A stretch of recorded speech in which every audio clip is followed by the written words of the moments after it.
This is HSSC online support program for grade 11 and 12. This lesson is formulated for grade 11. Bismillahirrahmanirrahim. Assalamu alaikum.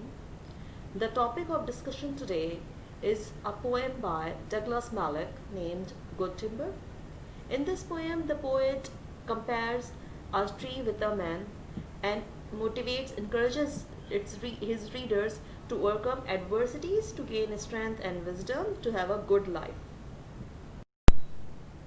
After going through the lesson, we expect that students will be able to paraphrase the verses on their own. They would infer and explain the meaning of the poem. Also, they would identify the theme and figure of a speech on their own. Obviously, they would be able to answer the questions that are given at the end of the lesson. Douglas Malloch was a poet from the United States. He was born on May 5, 1877 in the town of Michigan. He is remembered for being a poet, a short story writer, and the associate editor of American Lumberman, a trade paper in Chicago. Malloch became a popular man during the 20th century for being one of the many men at the time that grew up in the forest and felled the trees. Reviewers write that Malloch sings of the open, of hard work, of exposure, of rough living and rough loving. Finally, he died on July 2, 1938 after writing multiple poems and short stories. So let's start with the discussion of the title Good Timber. As you know that we have already discussed that in this poem the poet compares man with the tree. We know about the trees that they are the vital part of earth, of the planet on which we live on. Obviously they play a major role in the production of oxygen and in cleaning up the carbon dioxide in the air.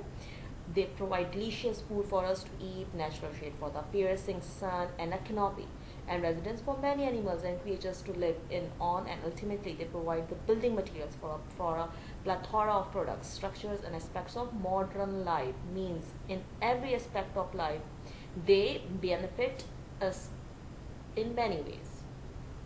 So trees have been created for a purpose, and just like trees we too have been made for a reason, we human beings. What purpose do we have? A purpose to serve God and fellow human beings. One thing to remember that timber is also known as lumber. It is a type of wood that has been processed into beams and planks and a stage in the process of wood production. It is mainly used for many purposes such as building houses, furniture, boats, etc. So the stanza 1 is the tree that never had to fight for sun and sky and air and light, but stood out in the open plain and always got its share of rain. Never became a forest king, but lived and died a scrubby thing. So the stanza 1 says that the tree that do not have to struggle for the sun, sky, air and light, but naturally grew in the open field and got its share of sufficient rain automatically, had no worth at all, because it was not like a strong tree which grows in the forest and has to fight to get sufficient sunlight and rain. This tree growing in the open field could never become a forest king, but lived and died like a scrubby thing, as it had been at the mercy of natural happenings. As you already know that in this poem the poet compares tree with man. So let's start with the tree. In this stanza, obviously he compares tree with human being. He says that some tree grew naturally in the natural environment and just keep on growing. They never have to fight much or never seen adverse time to compete in order to survive. They avail what was available for them in the open fields and never have to struggle for sun, sky, air, light and rain. They never prove their worth by struggling hard to make their way in life. What does it mean? The poet means to say that there are some people who just live at the mercy of situation, never work hard to improve their condition. They never want to face the tides of times, but are smooth sailing only. They could never prove their worth by facing the challenges of life and competing them boldly. Such a man is good for nothing but a scrubby thing, because prosperity makes a man more lethargic and lazy, while adversity brings true power of man. So the stanza 2 goes like, the man who never had to toil to gain and farm his patch of soil, who never had to win his share of sun and sky and light and air, never became a manly man, but lived and died as he began. So, what does this stanza say? Stanza 2 says, the man who never had to work hard in order to gain his patch of land to fertilize it, he is the one who never had to struggle for sufficient sunlight, sky, light, and air, for he has got his share easily. Such a man can never have manly qualities in him, for he comes in this world and leaves without making any difference. Such a man has no worth at all. So again, in this stanza, the poet talks about a man who had never toiled and struggled in order to get his place in life and to develop it more. He is an idle man who lives a life of ignominy and discredit. He has lived a similar life from birth to death. He might have his share of things by fortune and he is happy with it. The poet means to say that when man earns by the sweat of his brow, gives him a greater degree of satisfaction and makes him more perfect and seasoned than what he gets by a stroke of fortune. Such an idle man can never develop a manly character, because a real man is strong, as he has gone through many hardships in life and he has completed them bravely. But an idle man has left himself to fortune's arms. For such a man, life and death is all the same. He comes in this world and leaves, and his presence can never be felt by the people because he is good for nothing. So the stanza 3 goes like, good timber does not grow with ease. The stronger wind, the stronger trees. The further sky, the greater land. The more the storm, the more the strength. By sun and cold, by rain and snow, in trees and men, good timbers grow. So a good timber does not grow easily, for it has to face stronger wind to make it strong. It has to undergo the intensity of different weathers like storm, sun, cold, rain in succession. But the more the storm, the more it strengthens. Good timbers and good men always grow and develop more by facing sun, cold, rain, and snow. So, what does poet want to say in this stanza? He talks about the qualities of good timber. He says that the good and strong timber is the one which does not grow with ease. It has faced the adverse time like stronger wind, which has made it more stronger. The extended sky with all its elements of clouds, sun, wind, etc. that made timber more hard and time tested. The more it faced the storms, the more it gets strength. The good quality timber must have gone through the uncertain amount of scorching sun and bitter cold like rain and snow, which the scrubby tree has never experienced. Then the poet compares good timber to a good man whose life has not been a smooth sailing but has many ups and downs, which he has faced boldly. And it is something that makes him a man in the real sense of the term. He is the person who has many qualities in him. He has achieved greatness by labor and hard work. The poet means to say, the harder you fall, the heavier your heart, the stronger you climb, the higher your pedestal. The fourth stanza goes like, where thickest lies the forest growth, we find the patriarchs of both. And they hold counsel with the stars, whose broken branches show the scars of many winds and much of strife. This is the common law of life.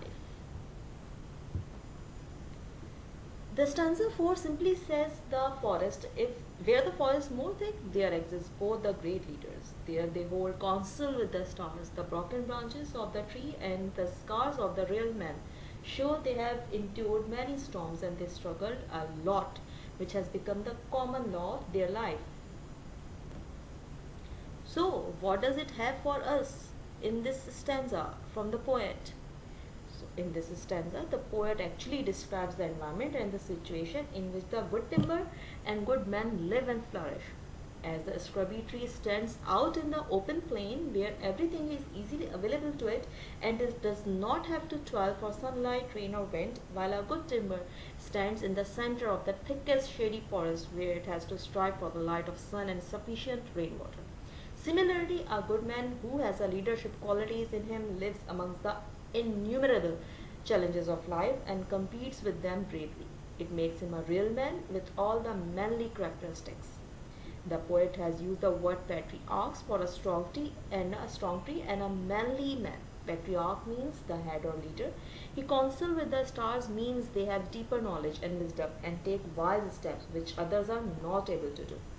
This gives them leadership qualities. The broken branches of the good timber and the scars on the body of real man show their endurance and strength as they have faced the storms and struggled to get out of them. A self-made man is certainly happier and more esteemed than the man who owes his fortune to the accident of his birth. Finally, the poet jumps to the conclusion by saying that strife is the common law of their life as they believe in hard work and labor. So, what is the life lesson that we get from it? It's about opposition, resistance that is needed for growth or to. Let's summarize the poem. The poem describes the transformation process of trees of good timber and strong men through hardship and struggle. Initially, the poet describes how there are two types of trees and men. First, there are those who are readily given everything they need to survive. This type of person or tree doesn't have to worry about where their food and water resources. Contrary to it, there are the trees and men who fight for their sustenance. In this process, they are bruised, broken, and scarred, which substantiate their ability to survive and become superior and noble. What's the lesson that we get from here? Life lesson. Growth can be achieved our entire lives, even if it looks different in different stages. Much like trees, we should never stop growing. Even though we will stop growing physically, we can still grow inwardly, emotionally, intellectually, and experientially.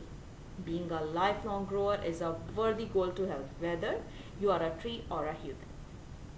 You must have heard this quote from Roosevelt: "When you cease to make a contribution, you begin to die."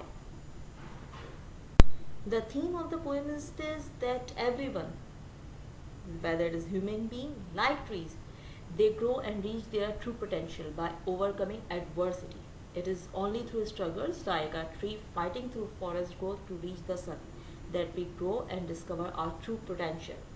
Like Everett Mammer says, we can learn a lot from trees. They are always grounded but never stop reaching heavenward.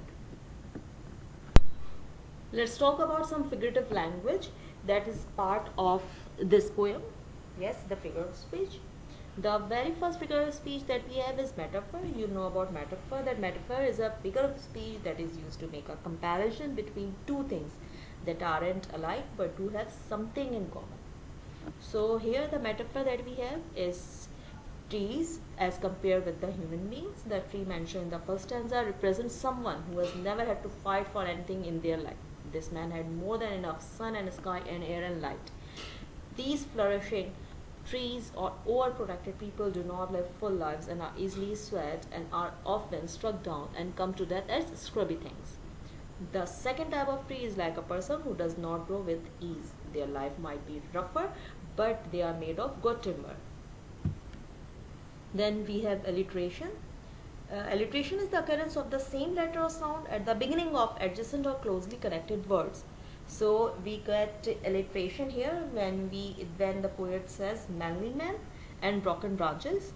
Then we talk about rhyme scheme and structure. Four stanza poem. It is a four stanza poem that is separated into sets of 6 lines or sextets. The poem follows a consistent and structured rhyme scheme. The lines conform to a pattern of AABBCC couplets.